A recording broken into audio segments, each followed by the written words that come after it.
மத்தேயு எழுதின சுவிசேஷம் 2ஆம் அதிகாரம் 11வது வசனம். உங்கள் எல்லாருக்கும் தெரிந்தது தான். இந்த வான சாஸ்திரிகளை குறித்து நாம் பார்க்கிறோம். இது இந்த காலகட்டத்தில் நீங்கள் சில விஷயங்கள் வேதத்தில் நமக்கு சொல்லப்பட்டிருக்கிறது.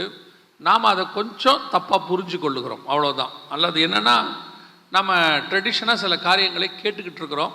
அதுவே நமக்கு பழக்கப்பட்டதுனால, சின்ன வயசுலேருந்து பழக்கப்பட்டதுனால நாம் அதை என்ன செய்கிறோன்னா, படிக்கும் போது கூட நம்ம கேட்டது மனசில் இருக்கிறதுனால படிக்கும் போது அதில் உள்ள சின்ன சின்ன விஷயங்கள் நமக்கு ஞாபகத்தில் இருக்காது. உதாரணமாக இந்த சம்பவத்தை எடுத்துக்கோங்க. நீங்கள் ட்ராமாலாம் போடுவீங்க. ட்ராமா போடும்போது பார்த்தீங்கன்னா 3 பேர் வருவாங்க. 3 பேர் இந்த ட்ராமாவில் குழந்தைக்கு முன்னாடி 3 காரியத்தை வைப்பாங்க. நீங்கள் பார்த்துருப்பீங்க. ஏன் 3 பேர் வராங்க அப்படின்னு சொல்லி பார்த்தீங்கன்னா, வானசாஸ்திரிகள் 3 பேர் வந்தாங்க அப்படின்றதுக்கு அடையாளம் என்னென்னா, இந்த 3 பொருள் இங்கே இருக்குது பார்த்தீங்களா, பொன்னையும் தூப வர்க்கத்தையும் வெள்ளை போலத்தையும் வைத்தார்கள். அதனால் நம்ம என்ன பண்ணுறோன்னா, 3 வானசாஸ்திரிகளை பொதுவாக நம்ம அப்படி வைப்போம். ஆனால் உண்மையிலேயே சரித்திரத்தில் பார்த்தீங்கன்னா, இயேசுவை பார்ப்பதற்கு ஏறக்குறைய 2000 வானசாஸ்திரிகள் வந்திருக்கிறார்கள். 2000த்திற்கும் மேற்பட்டவர்கள் வந்திருக்கிறார்கள். அவங்க எங்கேருந்து வந்தாங்கன்னு பார்த்தீங்கன்னா, கிழக்கிலிருந்து வந்தார்கள்னு இருக்குது. கிழக்குங்கிறதுனா அன்னைக்கு ரேஞ்சுக்கு கிழக்குங்கிறது நம்ம ஈரான், நம்மளை குறிக்கிற நாடு. ஈரான்லேருந்து இந்தியா வரைக்கும் கிழக்கு பக்கம் தான் இருக்குது. ஸோ இங்கிருந்து புறப்பட்டு போனவர்கள். இவர்கள் யாரும் இஸ்ரவேலர்கள் அல்ல. இவர்கள் யாரும் இயேசு கிறிஸ்துவை அறிந்தவர்களும் அல்ல. அவர்கள் எல்லோரும் புதிதாக இயேசுவை அப்போ தான் பார்க்குறாங்க, அப்போ தான் பார்க்க போகிறாங்க. போகும்பொழுது அவர்கள் கொண்டு போன பொருள் ரொம்ப முக்கியம். சரித்திரத்தில் என்ன சொல்லுவாங்கன்னா, இந்த ஆராய்ச்சி பண்ணும்பொழுது இந்த 3 இடத்துல கிடைக்கும். பொன் அதிகமாக கிடைக்கக்கூடிய ஒரு நாடு இந்தியா, வெள்ளை போலம் கிடைக்கக்கூடியது மத்திய கிழக்கு நாடுகள், தூபவர்க்கம் கிடைக்கக்கூடியது அரேபியன் நாடுகள், இப்படி நிறைய சொல்லுவாங்க. ஸோ இதெல்லாம் எடுத்துக்கிட்டு தான் அவங்க வந்தாங்க அப்படின்னு சொல்லி அந்தந்த நாட்டில் அது கிடைச்சிச்சு அப்படிம்பாங்க. ஒரு விஷயத்தை மட்டும் எப்பவுமே நீங்கள் மனசில் வச்சுக்கணும். இந்த வேதத்தில் கொடுக்கப்பட்டிருக்கிறது வெறும் சரித்திரமாக இருக்குமானால், வெறும் ஒரு இன்ஃபர்மேஷனாக இருக்குமானால், அது வெறும் புத்தகம், அவ்வளோதான். அதுக்கு பின்னாடி தேவனுடைய ரகசியம்னு ஒன்று இருக்கு. அதனால தான் அதுக்கு பேர் பரிசுத்த வேதாகமம். உலகத்தில் இருக்கிற எல்லா புக்லையும் இன்ஃபர்மேஷன் இருக்குது. அது அங்கங்கே கிடைக்கும். அங்கங்கே வந்தாங்க, யார் எந்த நாட்டில் ராஜா இருந்தார், எல்லாம் இருக்குது. அதெல்லாம் புக்ஸு. இது மட்டும்தான் ஹோலி புக்கு, ஹோலி பைபிள் அப்படின்னு சொல்கிறோம். காரணம் என்னென்னா, இதுக்கு பின்னாடி தேவனுடைய திட்டம் இருக்குது. ஒவ்வொன்றத்துக்கு பின்னாடியும் கர்த்தர் அதுக்கு உண்டான ஒரு பரலோகத்தின் ரகசியத்தை வச்சிருக்கிறார். குறிப்பாக நம்ம இந்த 3 பேர்னு எடுத்துக்க வேண்டாம், மனசில் எடுத்துருங்க, 3 பேர்னு எடுத்துருங்க. ஏன்னா 3 பேர் என்பது இல்லை, அங்கே 3 பேர்னு சொல்லவும் இல்லை. 3 பொருள் வர்றதுனால 3 பேர் நம்ம நினச்சிக்கிட்டோம். இப்போ நீங்களே பாருங்களேன், ஒரு வீட்டுக்கு போகும்போது காரம் வாங்கிட்டு போவீங்க, ஸ்வீட் வாங்கிட்டு போவீங்க, பழம் வாங்கிட்டு போவீங்க. 3 பொருள் வாங்கிட்டு போனால் 3 பேர் போகிறோன்னு அர்த்தம் இல்லை. ஒரு ஆளே 3ஐயும் வாங்கிட்டு போகலாம். இல்லைன்னா இன்னும் கொஞ்சம் பேர், நம்மக்கிட்ட ஒரு பழக்கம் இருக்குது, 10 பேர் போய் ஒரு பொருள் எடுத்துகிட்டு போவோம். அந்த பாவம் வீட்டுக்காரர் ரொம்ப நம்மளை நம்பி பார்ப்பா. நம்ம ஒரு 1/2 கிலோ ஸ்வீட்டை வாங்கிட்டு போயிட்டு ஒரு 5 பேர் உட்காந்து டீ காஃபி குடிச்சிட்டு வந்துடுவோம். இன்னும் கொஞ்சம் பேர் இருக்கிறாங்க, வாங்கிட்டு போகிற ஸ்வீட்டை அவங்களே சாப்பிட்டு வந்துடுவாங்க. ஸோ நம்ம எவ்வளோ பொருள் எடுத்துகிட்டு போகிறோமோ அவ்வளோ பேர் தான் போகணுங்கிறதுக்கான அர்த்தம்லாம் அங்கே இல்லை. ஸோ இங்கே 3 பொருள்கள் வைக்கப்படுகிறது, அதான் முக்கியம். 3 பொருட்கள் வைக்கப்படுகிறது. கொண்டு போய் இயேசுவுக்கு முன்பாக பொன்னை வைத்தார்கள், தூபவர்க்கத்தை வைத்தார்கள், வெள்ளை போலத்தை வைத்தார்கள். ஏன் இவ்வளவு காரியங்கள் இருக்கும் பொழுது இயேசு கிறிஸ்துவனிடத்தில் காணிக்கையாக இது செலுத்தப்பட்டது? அதுதான் ரொம்ப முக்கியம். ஒவ்வொரு காரியத்தையும் செய்யறதுக்கு முன்னாடி நம்ம ஏன் செய்கிறோம் அப்படின்னு பார்க்கணும். ஐயா அழகாக சொன்னாங்க இந்த விஷயத்தை. இன்னைக்கு கிறிஸ்து பிறந்தார் என்பதற்கான எந்த ஆதாரமும் இல்லை, ஆனால் என்னைக்கோ ஒரு நாள் பிறந்தார், அதை நம்ம வச்சுக்கொள்கிறோம் அப்படின்னு சொன்னாங்க. சொல்லிட்டு ஒரு காரியத்தை சொல்கிறாங்க, கிறிஸ்து பிறந்ததுனால இது கிறிஸ்மஸா, இல்லை கிறிஸ்மஸ்ங்கிறதுனால கிறிஸ்து பிறந்தாராங்கிறத நம்ம தான் முடிவு பண்ணிக்கணும்னாங்க. அந்த மாதிரி ஒவ்வொரு காரியத்தையும் நம்ம யோசிக்கும் பொழுது ட்ரெடிஷ்னலாக யோசிக்காமல் இது 3த்துக்கு பின்னாடி என்ன இருக்குது, ஏன் இந்த 3 காரியத்தை கொண்டு வைத்தார்கள், வைப்பதற்கு என்ன காரணம், அதுவும் இயேசுக்கிட்ட கொண்டு ஒரு முன்னணையில், மாட்டு தொழுவத்திற்கு முன்னணையில் கொண்டு வச்சு அதை சமர்ப்பிக்கிறதுக்கு, காணிக்கை செலுத்துவதற்கு என்ன காரணம் என்பது தான் முக்கியம். முதலாவது அங்கே 2:11 மத்தேயு எழுதின சுவிசேஷம் சொல்லுறது, அவர்கள் பொன்னை கொண்டு காணிக்கையாக செலுத்தினார்கள் அப்படின்றது. இந்த பொன் என்பது எதற்கான அடையாளம்? வேதத்தை பொறுத்த வரைக்கும் எதற்கான அடையாளம்னு கேட்டீங்கன்னு சொன்னால், ராஜ்யபாரம், மகிமைக்கான அடையாளம். ஒரு அரசாட்சியும் கவர்மெண்ட்டும் நடக்கும்போது அதனுடைய மகிமையை குறிக்கக்கூடியது தான் பொன். பசும் பொன் என்பது பரிசுத்த ஆவியானவருக்கான அடையாளம். அது யாத்ராகமத்திலையும் லேவியராகமத்திலையும் ஆண்டவர் சொல்வார், ஆசாரிப்பு கூடாரத்தில் பசும் பொன்னினாலே அப்படின்னு சொல்வார். அதே வேளையில் பொன் என்பதற்கான ஒரு அடையாளம் என்னன்னு கேட்டிங்கன்னா மகிமை, பிரசன்ஸ், அதோடு கூட ராஜ்யபாரம். வாசிங்க தானியேல் தீர்க்கதரிசன புஸ்தகம் 2ஆம் அதிகாரம், தானியேல் புஸ்தகம் 2ஆம் அதிகாரம் 37-38 வாசிங்க. ராஜாவே, நீ ராஜாதி ராஜாவா இருக்கிறீர். பரலோகத்தின் தேவன் உமக்கு ராஜரீகத்தையும் பராக்கிரமத்தையும் வல்லமையையும் மகிமையையும் அருளினார்.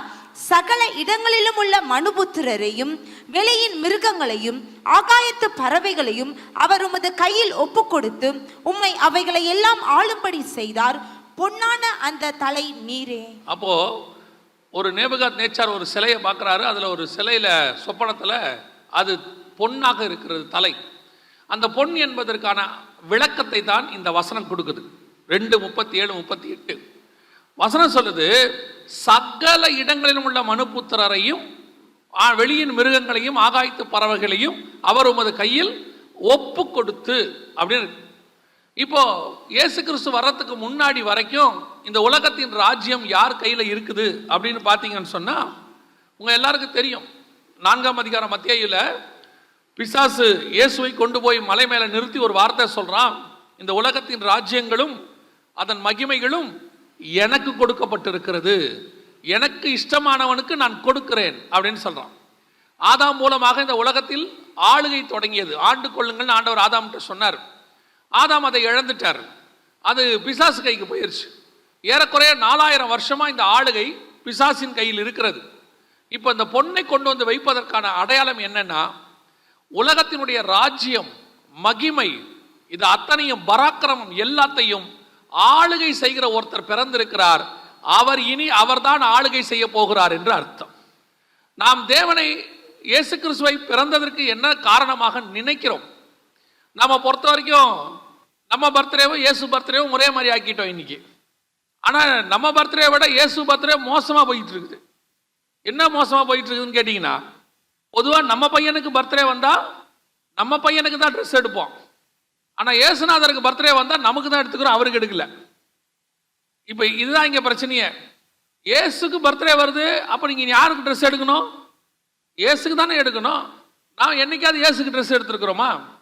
அப்போ நீங்கள் கேட்கலாம், இது என்னங்க பைத்தியகாரத்தனமாக இருக்குது, இயேசுநாதருக்கு ட்ரெஸ் எடுக்க முடியுமானா? எடுக்கலாம், நல்லா எடுக்கலாம். ஒவ்வொரு வருஷமும் எடுக்கலாம், டெய்லி கூட எடுக்கலாம். ஏன்னா இயேசு என்ன சொல்கிறாருன்னா, இந்த சிறியோரில் யாருக்கு எதை செய்தீர்களோ அதை எனக்கே செய்திருக்கிறீர்கள்னு சொல்கிறாரு. அப்போ இயேசுநாதருக்கு நீங்கள் பர்த்டே கொண்டாடணும்னா முதல்ல போய் ஏழைகளுக்கு எடுத்து கொடுக்கணும், அவனுக்கு ட்ரெஸ் எடுத்து கொடுக்கணும். இருக்கிற மொத்த நல்ல ட்ரெஸ்ஸையும் நம்ம போட்டுக்கிட்டு, இருக்கிற நல்ல கேக்கெல்லாம் வாங்கி நம்ம சாப்பிட்டு விட்டு, இந்த மதியானத்துக்கு மேலே எப்படியும் பிரியாணி அடிச்சு நொறுக்கிடுவீங்க, அதையும் சாப்பிட்டு விட்டு எல்லாம் இன்னைக்கு முழுக்க நம்ம சந்தோஷமா இருந்துவிட்டு, அதுக்கு பேர் இயேசுக்கு பர்த்டே. இப்போ இயேசுநாதர் உட்காந்து என்ன பார்த்துக்கிட்டு இருப்பார்னு நினைக்கிறீங்க? அவர் மேலேருந்து என்ன பார்த்துக்கிட்டு இருப்பார்னு நினைக்கிறீங்க? படுபாவீங்க. இவங்களே கொண்டாடுறாங்க, இவங்களே சாப்பிட்றாங்க, எல்லாம் சந்தோஷமா இருக்கிறாங்க. பர்த்டே மட்டும் என் பேரை வச்சு கொண்டாடிக்கிட்டு இருக்கிறாங்க. நீங்கள் கொண்டாடணும்னு முடிவு பண்ணிட்டீங்கன்னா உங்கள் பையனுக்கு பர்த்டேக்கு உங்கள் பையனுக்கு ட்ரெஸ் எடுக்கிற மாதிரி இயேசுநாதருக்கு எடுங்க, ஏழைகளுக்கு எடுங்க. நீங்கள் எடுக்க வேணாம்னு சொல்ல, உங்களுக்கு முதல்ல அவங்களுக்கு எடுத்து கொடுத்துருங்க. அவங்களுக்கு ஒன்று கொடுங்க, அவங்களுக்கு ஒரு சாப்பாடு கொடுங்க. உங்கள் வீட்டில் 5 பேர் சாப்பிடும் போது வெளியே ஒரு 2 பேருக்கு சாப்பாடு கொடுங்க. வாங்குற பிரியாணியை 5-7 பேருக்கா சேர்த்து வாங்குங்க. இதுதான் ஆசீர்வாதம். இன்னைக்கு பர்த்டே நம்ம இப்படி எப்படி ஆயிட்டோம்? இயேசுநாதர்கிட்ட கொண்டு போய் ஒரு காணிக்கையும் கொடுக்கறது இல்லை. அப்போ இயேசு கிறிஸ்துவனுடைய பர்த்டேவை நம்ம தப்பா கொண்டாடுற மாதிரி இயேசு பிறந்ததையும் தப்பா புரிஞ்சுக்கிட்டோம். நம்ம பிறந்திருக்கிற மாதிரி அவரையும் புரிஞ்சுக்கிற மாதிரி வச்சுக்கிட்டோம். ஆனால் இயேசு பிறந்தனுடைய நோக்கம் என்ன தெரியுமா? 4000 வருஷம் இழந்து போன அதிகாரத்தை, உலகம் பரலோகத்திலிருந்து கொடுக்கப்பட்டதான அதிகாரத்தை மனுஷன் இழந்துட்டான். அதை மீட்கும்படி ஆண்டவர் பிறந்திருக்கிறார். அப்போ உங்க வீட்டில் இயேசு பிறந்திருக்கிறாரு, உங்களுக்குள்ள இயேசு பிறந்திருக்கிறாருன்னா முதல்ல இயேசு கிறிஸ்துவனுடைய ராஜ்யம் உங்களுக்குள்ள இருக்குதான்னு பார்க்கணும், ஆளுகை உங்களுக்குள்ள இருக்குதான்னு பார்க்கணும், மகிமை உங்களுக்குள்ள இருக்குதான்னு பார்க்கணும். பாருங்க, இயேசு கிறிஸ்து வரும்போது இது நடக்குது. ஆனால் இயேசு கிறிஸ்து போகும்போது என்ன நடந்துருச்சு பாருங்க. வாசிங்களேன், வெளிப்படுத்தின விசேஷம் 1ஆம் அதிகாரம், வெளிப்படுத்தின விசேஷம் 1ஆம் அதிகாரம் 5வது வசனம் வாசி. உண்மையுள்ள சாட்சியும் உண்மையுள்ள சாட்சியும் மரித்தோரிலிருந்து முதல் பிறந்தவரும் பூமியின் ராஜாக்களுக்கு அதிபதியுமாகிய இயேசு கிறிஸ்துவினாலும். பூமியின் ராஜாக்களுக்கு அதிபதி யாரு? இப்ப பூமியின் ராஜாக்களுக்கு அதிபதியா இருக்கிறது யாரு? இயேசு கிறிஸ்து. இயேசு வரும்போது யூதருக்கு ராஜாய் பிறந்திருக்கிறான்னு சொன்னாங்க. ஆனா உண்மையிலேயே பூமியில் இருக்கிற அத்தனை பேருக்கும் இயேசு இப்பொழுது ராஜாவாக இருக்கிறார். இப்ப ராஜாவா இருக்கிறார். அதான் ரொம்ப முக்கியம். அப்போ அவர் ராஜாவா இருக்கிறாருன்னா அதுக்கு முன்னாடி அவர் ஒரு ஜெபம் பண்ணாரு, உம்முடைய ராஜ்யம் வருவதாக. அந்த ராஜ்யத்தை கொண்டு வருவதற்கு தான் இயேசு பூமிக்கு வந்தார். பரலோகத்தின் ராஜ்யம் பூமிக்கு வரணும். பரலோகத்தினுடைய ராஜ்யத்தினுடைய ஆளுகை பூமிக்குள்ள வரணும். அதை கொண்டு வர வந்திருக்கிறார்ன்றதுக்கு அடையாளம் தான் பொன்னை கொண்டு போய் அவர் பாதத்திலே வைத்தார்கள். அதனாலதான் நேபுகாத்நேச்சார்கிட்ட இருந்த ஆளுகை, அத்தனை பேர்கிட்ட இருந்த எல்லா ஆளுகையும் இயேசுவின் கைக்கு வந்து விட்டது.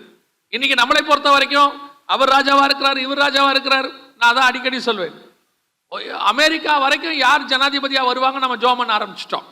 பயங்கரமா அட்வான்ஸ் ஆயிட்டோம். நம்ம இப்போ ஒரு காலத்துல தமிழ்நாட்டுக்கு மட்டும் ஜோம் பண்ணோம், இந்தியாவுக்கு ஜோம் பண்ணோம். இப்போ நம்ம அடுத்த ரேஞ்சுக்கு எங்க போயிட்டோம்னா அமெரிக்காவுக்கு அடுத்த ஜனாதிபதி யார் வருவார்ன்ற வரைக்கும் தீர்க்க தரிசனம் சொல்ல ஆரம்பிச்சிட்டாங்க. ஆனா இவங்க சொன்ன எதுவும் நடக்கல, விட்டுருவோம், அது அப்படியே இருக்கட்டும் ஓரமா. ஆனால் இந்த உலகத்தினுடைய ராஜாக்கள் யார் வந்தாலும் நமக்கு கவலை இல்லை. எந்த நாட்டுக்கு யார் ராஜாவா வந்தால் என்ன, அத்தனை பேருக்கும் சர்வ வல்லமை உள்ளவர் ஒருவர் ராஜாவாக இருக்கிறார். அவர் உங்களுக்குள்ள இருக்கிறாரா என்பதுதான் கேள்வி. அவருடைய ஆளுகை உங்களுக்குள்ள இருக்குதா? அவருடைய ஆளுகை உங்களுடைய வீட்டுக்குள்ள இருக்குதா? இன்னைக்கு கிறிஸ்து இருக்கிறார், ஆளுகை இருக்கிறதா? உங்க வீட்டை நடத்துகிறது யார்? உங்க வீட்டுக்குள்ள அதிகாரம் யார் கையில் இருக்கிறது? கிறிஸ்துவின் கையில் இருக்குதா? இன்னைக்கு போய் பாருங்க, ஒரு வீட்டில் ரிமோட்டை யார் ஆளுகை செய்யறதுங்கிறதுலயே பெரிய சண்டை நடந்துட்டு இருக்குது. ரிமோட்டை எனக்கு கொடுக்க மாட்டேங்கிறாங்கன்னு கணவர் ஒரு பக்கம் சண்டை, மனைவி ஒரு பக்கம் சண்டை, பிள்ளைங்க ஒரு பக்கம் சண்டை. அப்புறம் இப்ப எப்படி முடிவு எடுத்துட்டாங்கன்னா ரூமுக்கு ஒரு டிவி ஆகி போச்சு. உள்ள ரூமுக்குள்ள ஒரு டிவி, ஹாலுக்குள்ள ஒரு டிவி. நான் உள்ள பாத்துக்கிறேன், நீ வெளியே பாத்துக்க. இன்னும் இப்போ ஒரு படி மேல போய் ஆளாளுக்கு போன் எடுத்துக்கிட்டு ஒரு ரூம்ல உட்கார்ந்து இருக்குது. எந்த அளவுக்கு யாருடைய ஆளுகையும் யார் கையிலும் இல்லை. இப்ப என்ன சொல்றோம், என் பேச்சை என் மனைவி கேட்கறது இல்லை, இது கணவன் சொல்றாரு. மனைவி சொல்றாங்க, பிள்ளைங்க என் பேச்சை கேட்கறதே இல்லை, மனைவி சொல்றாங்க. பெரிய அண்ணன் சொல்றான், தம்பி என் பேச்சை கேட்கவே மாட்டேங்கிறான். இப்ப ஸ்கூல்ல டீச்சர்ஸ் சொல்றாங்க, பிள்ளைங்க இப்பெல்லாம் எங்க பேச்சை கேட்கறதே இல்லை. அதோட அர்த்தம் என்ன? அதிகாரம், அத்தாரிட்டி இப்ப இல்ல, போயிடுச்சு, யாருக்கிட்டையுமே இல்லை. அப்பா சொல்றதையே பசங்க கேட்க மாட்டேங்கிறானுங்க, அம்மா சொல்றதை கேட்க மாட்டேங்கிறாங்க, யாருக்கிட்டையுமே அத்தாரிட்டி இல்லை. ஆனா வசனம் சொல்லுது, இயேசு பிறந்த போது அத்தாரிட்டி வந்தது. ராஜ்யம், வல்லமை, மகிமை அத்தனையும் அவருக்கு பாதத்துக்கு வந்துருச்சு. இது முதல் கொண்டு ராஜா பிறந்திருக்கிறார். அதனாலதான் வெளிப்படுத்தல் சொல்லுது, பூமியின் ராஜாக்களுக்கு அதிபதி. அப்ப இயேசு உங்க வீட்டுல இருந்தா இயேசுதான் ராஜாவா இருக்கணும். உங்க வீட்டுல இயேசு ராஜாவா இருக்கிறாரா? உங்க வீட்டுல இயேசுவினுடைய ஆளுகை நடைபெறுகிறதா?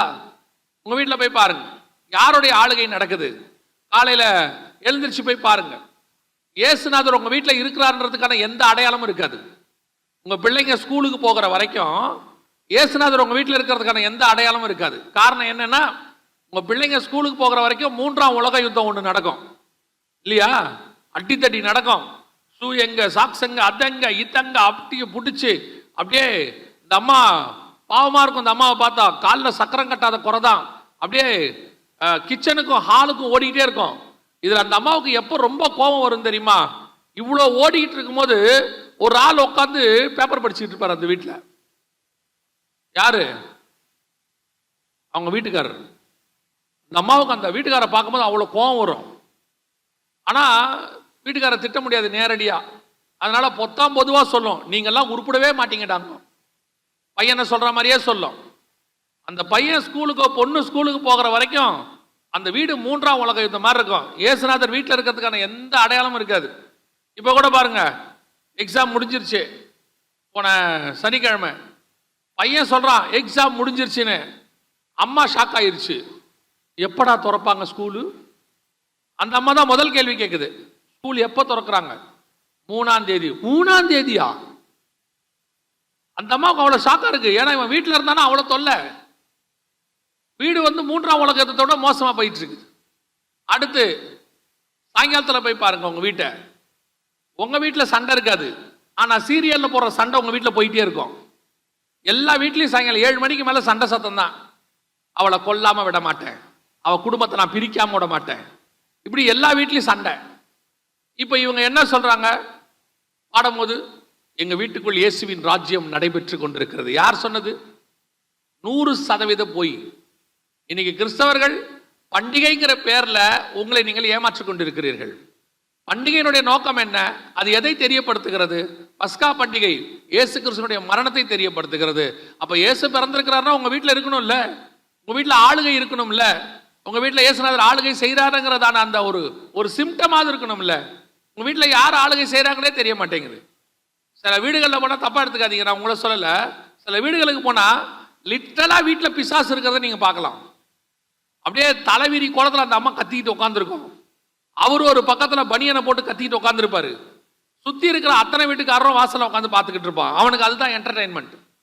அவன் சொல்கிறான் அது டெய்லி நடக்குங்கன்றான். அந்த வீட்டில் இயேசுநாதர் இருக்கிறாரா? முதல்ல இன்னும் கொஞ்சம் பேருக்கு இருக்கு.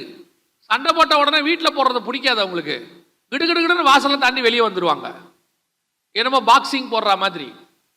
கிறிஸ்தவ குடும்பத்தில் முதல்ல கிளம்பி வெளியே வந்து வாசலில் சண்டை போடுறது தான் அவங்களுக்கு பெரியது. என்ன நீங்க சாட்சி கொடுக்குறீங்க? இதில் வேற கிளம்பி கையில் பைபிளோட பிள்ளைக்குட்டியில் கூட்டுக்கிட்டு புதுசாக ட்ரெஸ் போட்டுக்கிட்டு நாங்கள்லாம் சர்ச்சுக்கு போகிறோம். எங்கே போறீங்க? சர்ச்சுக்கு போகிறோம். இதில் வேற இப்போ நீங்கள் போயிட்டு 5 வகை பலகாரம் 7 வகை பலகாரம் தட்டில் வச்சு பக்கத்து வீட்டுக்கு எடுத்துகிட்டு போவீங்க.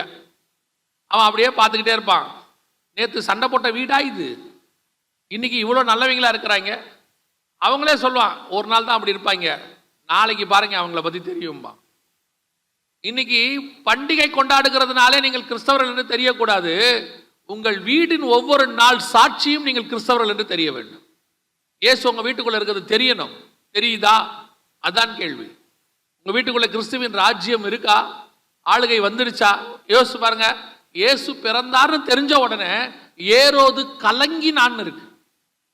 எருசலேம் நகரத்தார் கலங்கினார்கள். காரணம் என்ன? அந்த ராஜ்யம் வந்த உடனே மற்ற இருக்கிற அத்தனை பேரும் பயப்படுறாங்க. அப்போ உங்களுக்குள்ள கிறிஸ்து வந்துட்டார்னா, உங்க வீட்டுக்குள்ள கிறிஸ்து பிறந்துட்டார்னா, உங்களுக்குள்ள கிறிஸ்துக்குள்ள நீங்க பிறந்துட்டீங்கன்னா உங்க வீட்டுக்குள்ள ஒரு அத்தாரிட்டி இருக்கும், ஒரு ராஜ்யம் இருக்கும். இன்னைக்கு கிறிஸ்துவின் ராஜ்யம் வீட்டில் இல்ல, வேற யாருடைய ராஜ்யமோ நடந்துட்டு இருக்கு. அதை முதல்ல சரி பண்ணுங்க. அதை சரி பண்ணுவதுதான் உண்மையிலேயே கிறிஸ்து பிறந்திருக்கிறாருன்னு அர்த்தம்.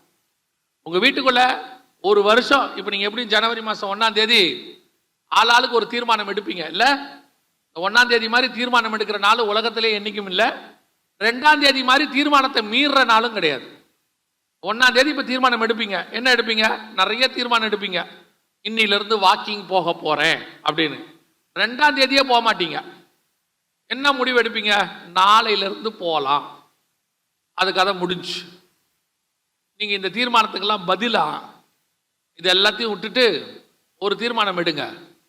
இந்த வருஷத்துல இருந்தாவது எங்க வீட்டுக்குள்ள கிறிஸ்துவின் ராஜ்யம் நடக்கணும்னு நாங்க விரும்புறோம். ஜெபம் பண்ணுங்க. நீங்க கொண்டு வர முடியாது, நீங்க ஜெபம் பண்ணுங்க, உங்களால் கொண்டு வர முடியும். இன்னைக்கு அநேக வீடுகள் கிறிஸ்து உள்ளே ஆளுகை செய்கிறாரானே தெரியல.